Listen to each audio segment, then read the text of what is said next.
परिणीति शिंदे जी। महोदय, मुझे आपने इस ऐतिहासिक दिन में अपनी बात रखने का अवसर दिया, मैं आपका तहे दिल से शुक्रिया अदा करती हूँ।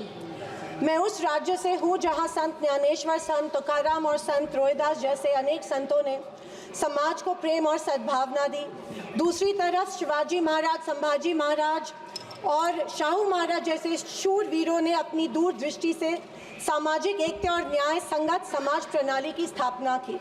मैं उस महाराष्ट्र की पुत्री हूँ जहाँ महिलाओं के अधिकार सुनिश्चित करने हेतु अनेक आंदोलन द्वारा महात्मा ज्योतिबा फुले, क्रांति ज्योति सावित्रीबाई फुले जैसे समाज सुधारकों ने समाज को एक नई दिशा दी। मैं उस महाराष्ट्र की बेटी हूँ जहाँ के महान सुपुत्र डॉक्टर बाबा साहेब अम्बेडकर जी ने इस देश को संविधान के रूप में एक सशक्त और न्याय संगत लोकतांत्रिक मूलाधार प्रदान किया। पर आज उसी महाराष्ट्र में बीजेपी के सरकार के शपथ विधि के बिल्कुल 5 दिन बाद उसी संविधान की प्रत की विटंबना की जाती है। मैं इस बात का निषेध करती हूँ। परभणी जिले में संविधान के प्रत की विटंबना की गई।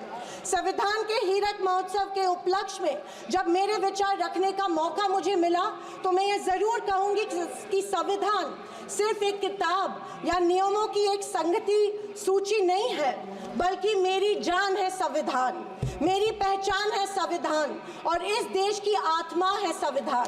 दूसरी तरफ आज़ादी के 50 साल बाद तक अपने तिरंगे को और संविधान को न मानने वाले सत्ता पक्ष के लोग इस देश की उसी आत्मा को कमजोर और खोखला करने की साजिश कर रहे हैं। इसी शुरुआत उसी दिन हो गई जिस दिन धर्मनिरपेक्षता, सेक्युलरिज्म जो संविधान का एक मूलभूत आधार स्तंभ है, उसी को लेके एक गाली या एक कलंक में रूपांतरित करने का प्रयत्न सत्ताधारियों द्वारा होने लगा है। सेक्युलरिज्म को आज भी इस भारत देश की पहचान है, उसे सत्ताधारी पक्ष एक कमजोरी कर रहे हैं या एक बीमारी साबित करने की होड़ में लग गए हैं। संविधान की किसी भी चर्चा या बहस को ये लोग सिर्फ इमरजेंसी पर ले जाते हैं, पर ये भूल जाते हैं कि स्वर्गीय इंदिरा गांधी जी, हमारी पहली महिला पंतप्रधान इंदिरा गांधी जी ने उस वक्त के हालातों के मद्देनजर वो संवैधानिक कदम उठाए थे और उस दौरान हुए गलतियों की माफी भी देश के जनता से मांगी थी। और इतना ही नहीं, उनके विरोधियों ने गठित की गई कमेटी ने उन पर लगे सारे इल्जामों से उन्हें बारी कर दिया था। मैं आज इस सदन में पूछना चाहती हूँ मोदी सरकार से, सॉरी 400 पार का नारा फेल होने के बाद एनडीए सरकार से पूछना चाहती हूँ, आप मणिपुर पर देश की जनता से माफी कब मांगोगे? आप किसान आंदोलन में शहीद हुए 700 से अधिक किसानों के परिवारों की माफी कब मांगोगे? नोटबंदी के चलते हजारों लोगों के परिवार और छोटे कारोबार बंद हुए, उसके लिए माफी कब मांगोगे? हाथरस के लिए, उन्नाव के लिए आप माफी कब मांगोगे? आए दिन महिलाओं पर हो रहे अत्याचारों के लिए माफी कब मांगोगे? जो बदलापुर में मासूम बच्चों के ऊपर मोलेस्टेशन हुआ, उसके लिए आप कब माफी मांगोगे? जेल में बैठकर अपराधी मर्डर प्लॉट्स गुजरात में सरकार उनको संरक्षण दे रही है, उसके लिए आप कब माफी मांगोगे? खैर, ये इनकी हिस्ट्री रही है या इनके डीएनए में है कि माफी सिर्फ खुद को बचाने के लिए अथॉरिटी में बैठे लोगों से मांगते हैं, आम जनता से ये माफी नहीं मांगते हैं। सत्ताधारी पक्ष के संविधान पर दिए गए भाषण सुनकर हंसी आ रही थी और अचरज भी हो रहा था, क्योंकि जो लोग इस देश में संविधान स्थापित होने के बाद हर पल संविधान को कोसते रहते हैं और हमेशा इस संविधान के विरोधी रहे हैं, उन्हीं को आज संविधान के गुणगान करते देख मन में प्रसन्नता हो रही है और संविधान के प्रति मेरी निष्ठा द्विगुणित हो रही है, क्योंकि ये एहसास हो रहा था कितने ही झूठ के पहाड़ बना लो, सच के आगे आखिर झुकना ही पड़ता है। आरएसएस ने तिरंगा को माना नहीं था। उन्होंने कहा था कि 3 अंक अशुभ होता है, तो क्या ब्रह्मा विष्णु महेश अशुभ है? जो हम 3 रेखाएं माथे पे लिखते हैं वो अशुभ है? क्या त्रिशूल अशुभ है? ये मैं इन्हें पूछना चाहती हूँ। वर्ष 1993 में आरएसएस ने अपने श्वेत पत्र में संविधान को कचरे का ढेर करार दिया था। क्या ये तिरंगे के खिलाफ नहीं है? तत्कालीन आरएसएस प्रमुख ने उस टाइम संविधान को बदलने की मांग की थी। धन्यवाद। आरएसएस महिलाओं को हमेशा पुरुषों से कमजोर समझती है। आरएसएस हमेशा महिलाओं को पुरुषों से कमजोर समझती है।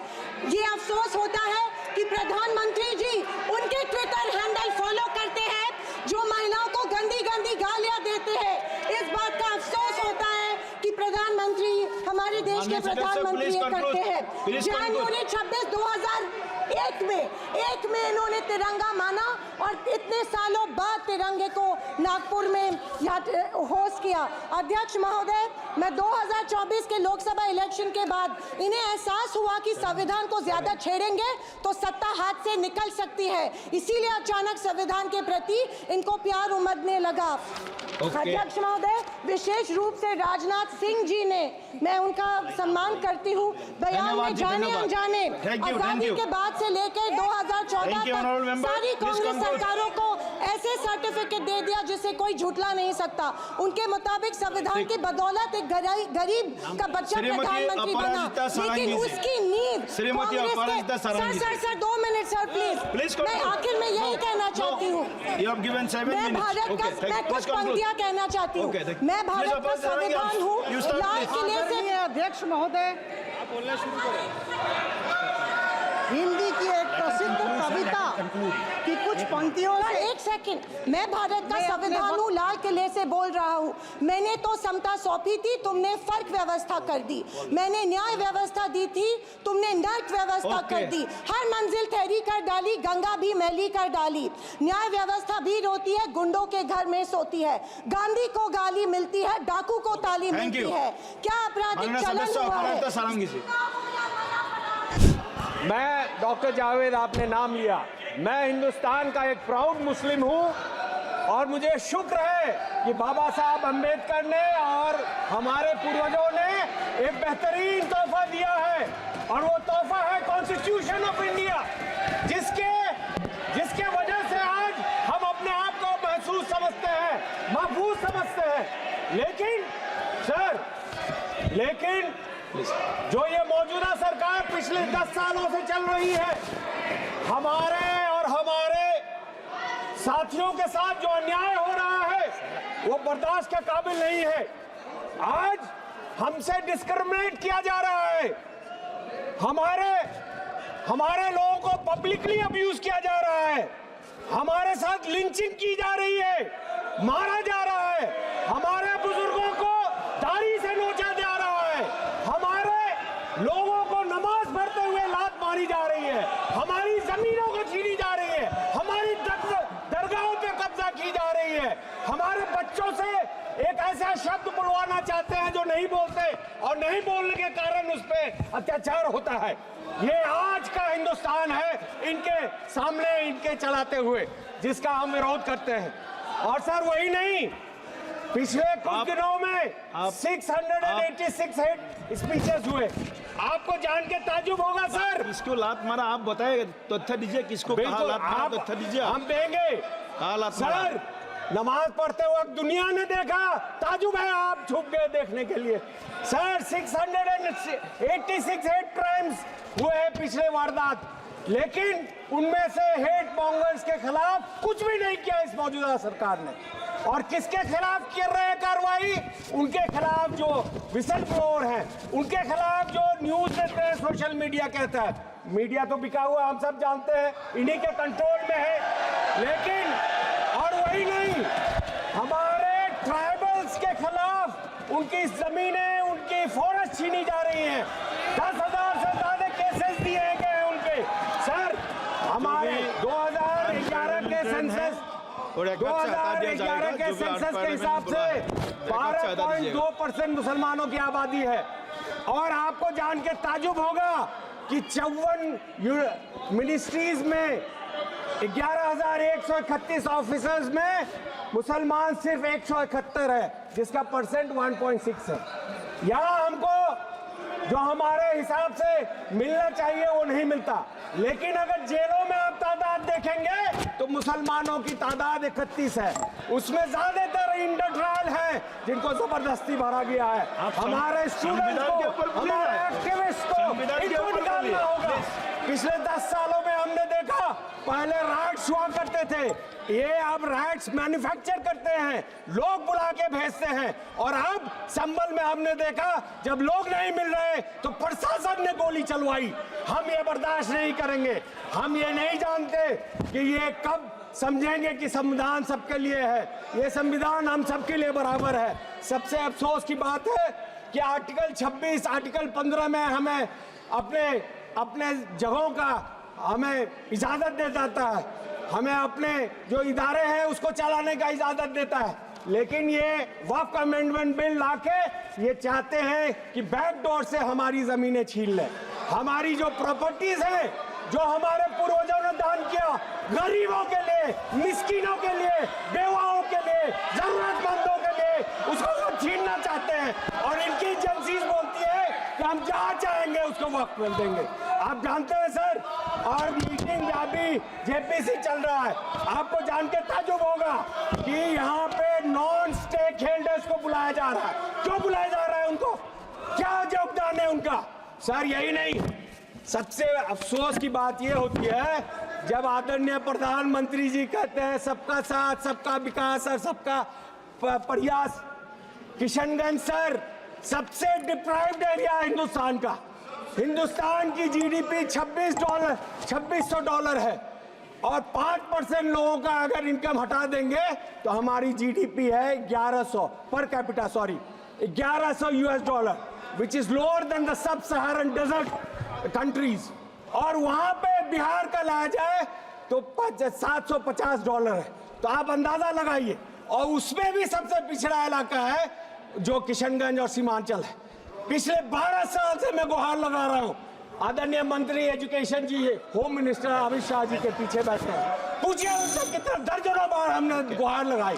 जो यूपीए सरकार ने, मनमोहन सिंह जी ने, सोनिया गांधी जी ने तोहफा दिया, आप उसमें अभी तक क्यों फंड नहीं दे रहे? धन्यवाद जी। क्यों कहते हैं कि हमारे अभिजीत गंगोपाध्याय जी, आप चाहते हैं कि सिर्फ हम मजदूरी करें? सदस्य अभिजीत गंगोपाध्याय जी, चाहते हैं कि हमें तालीम मिले? आप समाप्त कीजिए। क्या आप नहीं चाहते हैं कि हिंदुस्तान के ग्रोथ में हमारा? अभिजीत गंगोपाध्याय जी।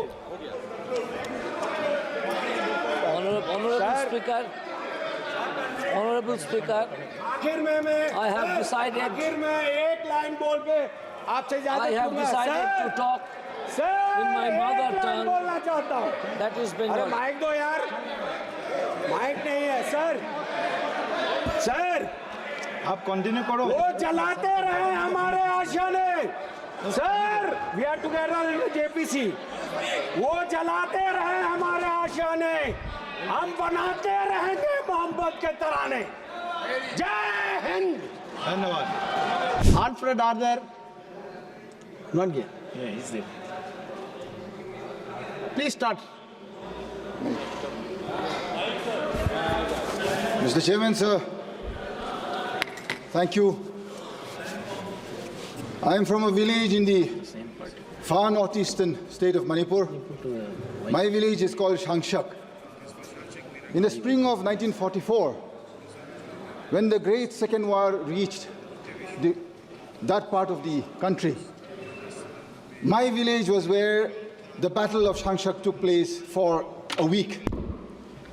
Hundreds and hundreds of Allied forces as well as Japanese forces, they lost their lives there. It was the Battle of Shangshak that ensured that Allied forces could reach Kohima in time so that the onslaught of the Japanese could be stopped. Sir, the nation was built 1950, as we all know, the Constitution was adopted, enacted. That part of the country, we never knew what was being discussed. Our people never ever knew what was happening in these great halls, what our founding fathers were discussing for the welfare and the future of that part of the country. Many amendments were required. One such amendment that happened in '63 was Article 371A for the state of Nagaland. In 1971, Article 371C for the state of Manipur. It was because at the time in 1949, when the Constituent Assembly discussed the Constitution, many parts of our nation were left out. Our nation is a plural nation. That is the belief that we had grown up with. We have studied our whole lives that this nation is a nation that constitutes pluralism. the core and identity of our nation is the plurality that this nation exudes so proudly. Why is it today? I have seen many eloquent speakers. I am grateful across both sides of this house. You have spoken on the Constitution. Where was the Constitution on the 4th of December 2021 when my armed forces, special forces of the 21 Special Force Paras, they killed 6 civilians who had gone to work in coal mines, coming back home to their families. Because you had cut down the budget for Narega, they did not have a source of income that they had to go and work in the coal mines on the way back. The best of our forces, the 21 SF, they mouthed down 6 unarmed civilians. Yet, in the aftermath of that, another 8 more civilians were killed in Nagaland, in Oting. What did this government do at that point in time? This country should hang its head in shame. Why? Because you, yes, to assuage the villagers of Oting, you nominated a very good friend of mine as the Rajya Sabha MP from Nagaland. Presently, she's the MP representing Nagaland, and her name is Pangnon Konyak, a well-deserved lady from Oting. Is that enough for the families that have lost their lives to my armed forces? Did not this nation and this people and this house at least stand up in unison, condemning that? At least I expected our Raksha Mantri to have stood up and said that we owe responsibility to whatever wrong happens, and it is our own people that we have assassinated, and for that we mourn. Till date, that is missing. Are we not a part of this nation? I ask you, Speaker Sir. Mr. Chairman, 3rd of May, 2023, I need not remind this House or this nation what happened in my state of Manipur. What has been happening for the last 19 months? The last time I got to speak in this August House, I very clearly said, as a citizen of this nation and as a family that has contributed in building this nation, it is my right to ask for justice. Why is it till today that my Prime Minister, someone who this nation believes, someone who I also wish to believe, why is it that till date he is not answerable to the people of Manipur? Why? Is it too much? Is it too much for me to ask on behalf of those civilians that have elected me here today? Sir,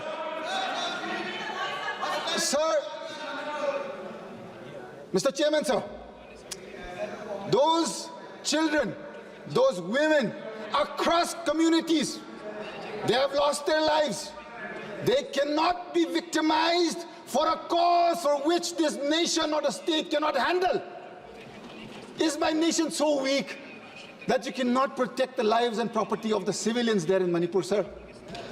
I beseech the conscience of this House. Thank you. We have so many eloquent speakers, sir. I'm closing. Sir, I'm closing. Please, please. Sir, in the end, I wish to beseech upon the conscience of this House, especially all the honorable members of the ruling bench. This is not a war against either party, be the treasury or the opposition. This is a war against humanity in this country. Please, wake up, speak to your people.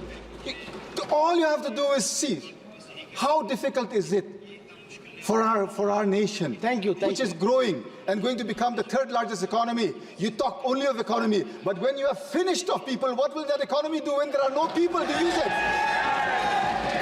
I ask the conscience of this House and the leadership of this nation, please today stand up, be with your brothers and sisters in Manipur, bring about justice and be accountable for all actions. Thank you, Speaker.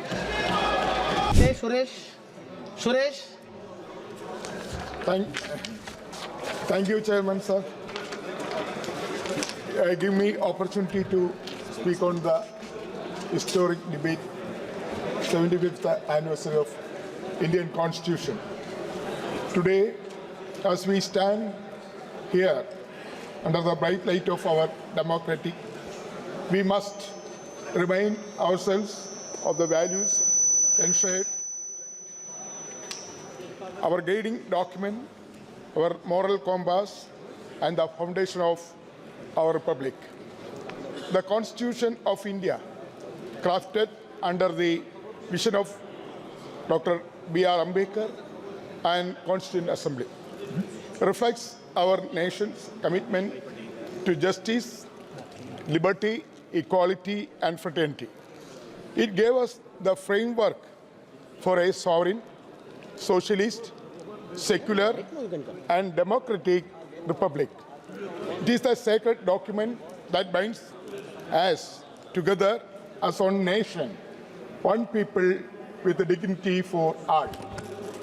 The Indian National Congress has been the torchbearer of constitutional values since independence. When the Constitution was adopted in 1950, it was the Congress leadership that ensured every citizen, irrespective of caste, creed, or religion, was treated as equal before the law. It was under Congress leadership that India became a global example of unity and diversity. We have fought tirelessly to uphold fundamental rights and expand opportunities for all, be it through social justice, education, or economic reforms. For decades, the Congress Party has stood firm against authoritarianism, ensuring freedom of expression. For the protection of the rights of minorities, women, and marginalized communities. For strengthening institutions like Parliament, the Judiciary, and Election Commission to safeguard democracy. Chairman, sir, it is in the Congress that brought the nation right to information, right to education, and Mahatma Gandhi Narega, empowering the people and making the state accountable. But, honorable members, in the last 10 years, under the BJP rule, we have witnessed a systematic and unprecedented attack on the Constitution. The very ideals for which our forefathers fought are being trampled upon. The BJP has centralized power, sidelining states, and violating the principles of cooperative federalism, whether it's GST implementation or fund allocation. They have disrespect state governments, weakening the federal structure. Honorable Chairman, sir, freedom of speech has been silenced. Journalists, activists, and ordinary citizens face threats, arrest, and harassment. Laws like UAPA and sedition charges have been misused to suppress dissent. The right to equality is being replaced with majoritarian politics, religious divisions, and deliberately deepened, and the secular fabric of India is torn apart. The pillars of our democracy, Parliament, Judiciary, CBI, ED, and Election Commission are being compromised. Independent voices are being stifled, while institutions are being weaponized to target opposition parties and critics. Honorable Chairman, sir, the BJP rule has widened the gap between the rich and poor. Crores are spent on vanity projects while youth unemployment and inflation crush the dreams of millions. They have failed to uphold directive principle that call for equitable distribution of wealth and opportunities. Policies that marginalize Dalits, tribals, and backward classes are pushing us backward. Reservation and welfare scheme face constant threat, while historical injustices are being ignored. Upholding constitutional morality, the Congress Party is here to restore hope, dignity, and the constitutional spirit of India we committed. Restoring the freedom of speech and protecting the media from intimidation. Ensuring economic justice by addressing unemployment, inflation, and social equality, defending the rights of minorities, women, Dalits, and marginalized communities, ensuring that India's diversity is celebrated, not threatened, strengthening institutions to make them truly independent, ensuring democracy function as intended. The battle for the soul of India, the BJP politics of division, authoritarianism, and disregard for the Constitution cannot continue unchecked. As a citizen of India, we must rise to protect our democracy. Honorable Chairman, sir, let us pledge to fight for an Indian where every citizen has equal right, every voice is heard, and every dream is nurtured. The Congress Party stands by the Constitution, and we will not allow anyone to dismantle its ideals. Thank you, Chairman. Very good. Thank you. Thank you, Chairman, sir, for giving me an opportunity to speak on the constitutional debate. At the outset, I would like to pay tribute to Honorable Ambedkar and other Constituent Assembly members for their remarkable contribution, laying a strong foundation to India as the world's largest democracy. I would like to specially mention our Honorable First Prime Minister, Pandit Jawaharlal Nehru, for his commitment and conviction to the democratic values enshrined in the Constitution. Without him as the first Prime Minister for 17 long years, our history may have taken a different turn. That's why you are afraid of him. Taromat. You profess so much about the Constitution. In reality, you are totally against it. The Constitution promotes fraternity among all citizens. You are spreading hate and divisiveness. The Constitution assures the dignity of all individuals. You are stripping people of their dignity. The Constitution promotes unity among people. You are creating a divide. The Constitution envisages liberty of thought, expression, belief, faith, and worship. You are stifling dissent and oppressing minorities. The Constitution provides equal rights to women. But are we getting our due? I don't want to politicize rape or any crime against women. They are rooted in a patriarchal society. Every woman in this country believes that the rule of law will protect her and punish the guilty. That is where your government has failed. From Kathuwa, Unnao, and Hathras to the women wrestler protest, the rule of law faltered for women and shielded the guilty of their heinous crimes. Shame. You brazenly protected the likes of Guldeep Singh Sengar, Brijbhushan Singh, then Shame. BJP MLA and MP, Shame. and garlanded Bilkis follows convicts. The PM cannot look Manipur women in their eye for their suffering under his inaction. Now you claim that you are protecting the Constitution. Irony, just died 1,000 deaths. It is very shameful that minority, especially Muslims in our country, are required to hide their identities.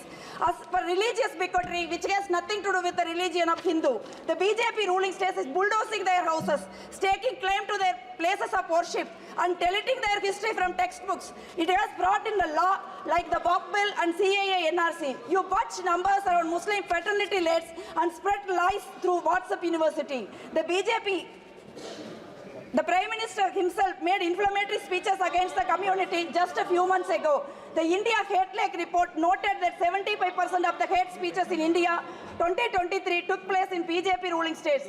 During the election, in many places, Muslims across the country were stopped from exercising their constitutional right to vote. This is a clear attack on the Constitution. You will say Congress party is appeasing minority. Unlike you, we speak for every community. When we are defending a woman, Dalit, minority, farmers against the injustice, we are fiercely defending the Indian Constitution because Constitution treats everybody equal. You have always hit federalism with the hammer of hegemony. For every 1 rupee we pay the union government, we only get 25 paise in return. My state has been deprived of funds for the PM Shri scheme because we refuse to allow Hindi imposition through the NEP. We are not against children learning Hindi. They are free to do it by choice. What we are against is an imposition. Every time we ask the government funds, BJP government, they send the ED after us instead. Tamil Nadu has repeatedly been left to fend for them itself in the face of natural disaster. Even the office of governor is being used as a pawn to stifle federalism. Is it not attack on the Constitution?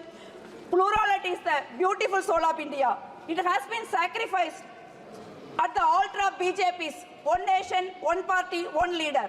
Remember that even the strongest empires have fallen at the will of the people, and it will happen once again. Thank you. Excellent. Thank you.